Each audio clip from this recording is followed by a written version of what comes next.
wabarakatuh. Nama saya Fikri Ansyah, NIM 0832020099, kelas C3 mata kuliah Ekonomi Kelembagaan.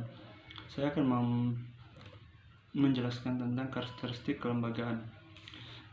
Arti dari kelembagaan. Kelembagaan adalah aturan main yang berlaku dalam masyarakat yang disepakati oleh anggota masyarakat tertentu sebagai suatu yang harus diikuti dan dipatuhi dengan tujuan terciptanya keteraturan dan kepastian interaksi di antara sesama anggota masyarakat.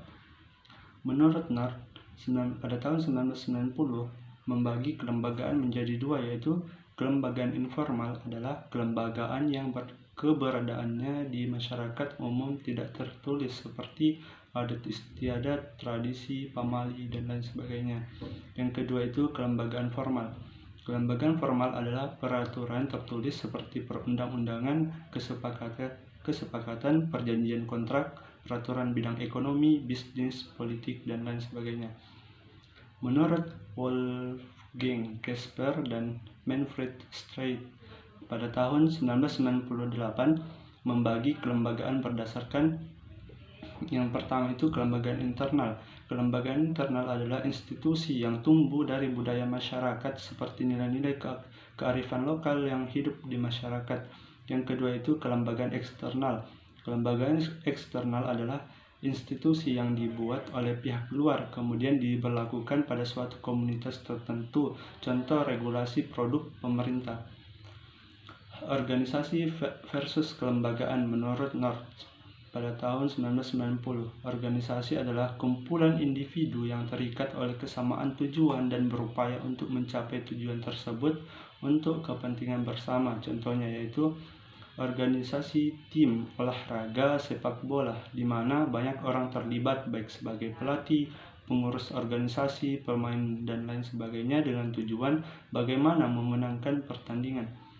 Sedangkan lembaga diilustrasikan adalah serangkaian peraturan yang berlaku dalam setiap pertandingan yang harus ditaati oleh pemain, pelatih, maupun stakeholder lainnya.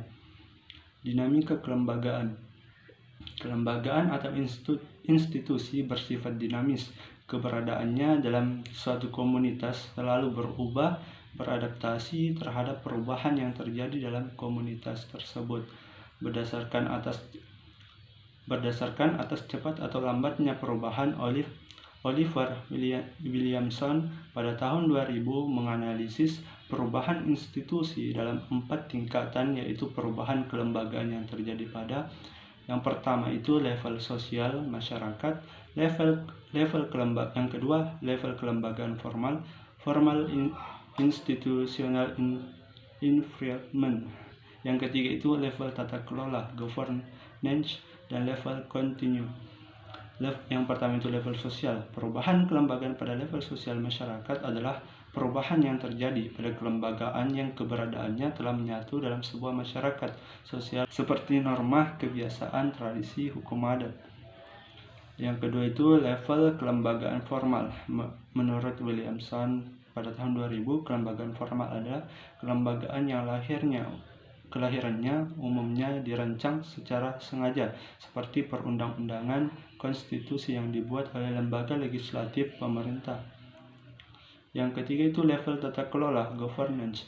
Perubahan kelembagaan yang terjadi pada level tata kelola yaitu serangkaian peraturan rule of the game dalam sebuah komunitas yang membentuk struktur tata kelola governance struktur lengkap dengan tata cara penegakan, pemberian sanksi, dan perubahan dari rule of the game.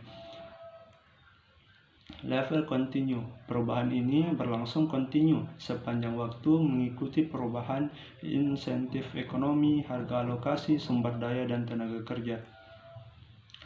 Profesor Ostrom pada tahun 1990 menegaskan 3 level perubahan kelembagaan, yaitu operasional yang berada pada yang pertama level operational choice, yang kedua level collective choice rule, yang ketiga level constitutional rule.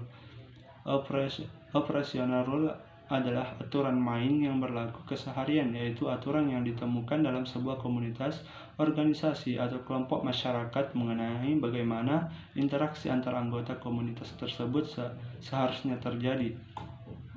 collective choice rule, yaitu aturan mengenai bagaimana operasional rule dibuat atau diubah, siapa yang melakukan perubahan, dan kapan perubahan tersebut harus berlangsung. Constitutional rule. Kelembagaan pada constitutional rule mengatur utamanya mengenai siapa yang berwenang bekerja pada level collective choice dan bagaimana mereka bekerja. Perbedaan collective rule dan constitutional rule. Contohnya perda mengenai pengelolaan sumber daya air di kabupaten atau operational rule. Perda dibuat oleh DPRD yang memiliki aturan main bagaimana perda tersebut dibuat. Collective rule. Aturan main yang mengatur tentang anggota DPRD, mengapa seseorang terpilih menjadi anggota DPRD, sampai kapan menjadi anggota DPRD, atau constitutional rule. Yang kedua itu teori perubahan institusi. Yang pertama, lembaga atau institusi bersifat berubah. Yang kedua itu perubahan terjadi pada setiap level. Yang ketiga itu tidak adanya lembaga yang bersifat permanen. Yang keempat, lembaga akan selalu berubah menuju tatanan kelembagaan yang lebih efisien. Teori perubahan kelembagaan menurut Sedgwick dan Heinisch pada tahun 1999, teori perubahan kelembagaan terdiri atas tiga, yaitu yang pertama berdasarkan efisiensi ekonomi, yang kedua berdasarkan teori distribusi konflik. Berdasarkan efisiensi ekonomi, teori perubahan kelembagaan berbasis efisiensi ekonomi memiliki tiga arus pemikiran, yaitu yang pertama menurut Profesor Friedrich Hayek adalah perubahan kelembagaan bersifat spontan, tidak sengaja, namun merupakan hasil dari tindakan yang disengaja. Yang kedua itu Posner, sebuah kelembagaan atau aturan berupa karena adanya upaya melindungi hak-hak kepemilikan properti right. Artinya, seseorang atau anggota masih tergolong membuat sebuah aturan-aturan utamanya ada untuk melindungi hak-hak kepemilikan dari gangguan yang datang dari luar. Menurut yang ketiga itu menurut Oliver Williamson, lembaga atau aturan akan terus berubah atau bergerak dinamis sebagai upaya meminimumkan biaya transaksi, perubahan biaya informasi, penegakan hukum, perubahan harga, teknologi, dan sebagainya mempengaruhi insentif atau motivasi seseorang dalam berinteraksi dengan pihak lain. Contohnya yaitu pembuatan perda tentang pengelolaan sumber daya air tanah merupakan tindakan yang disengaja, tapi lahirnya kebutuhan adanya perda tersebut bersifat spontan sebagai respon terhadap situasi yang berkembang. Yang kedua berdasarkan distributional conflict theory. Teori ini didasarkan atas asumsi bahwa setiap aktor adalah sebuah arena atau komunitas yang memiliki perbedaan kepentingan dan kekuatan. Perbedaan kepentingan ini merupakan sumber konflik. Oleh karena itu, sering ditemukanlah tarik-menarik dalam proses pembuatan undang-undang karena adanya perbedaan kepentingan dari setiap aktor yang bermain. Sekian dan terima kasih.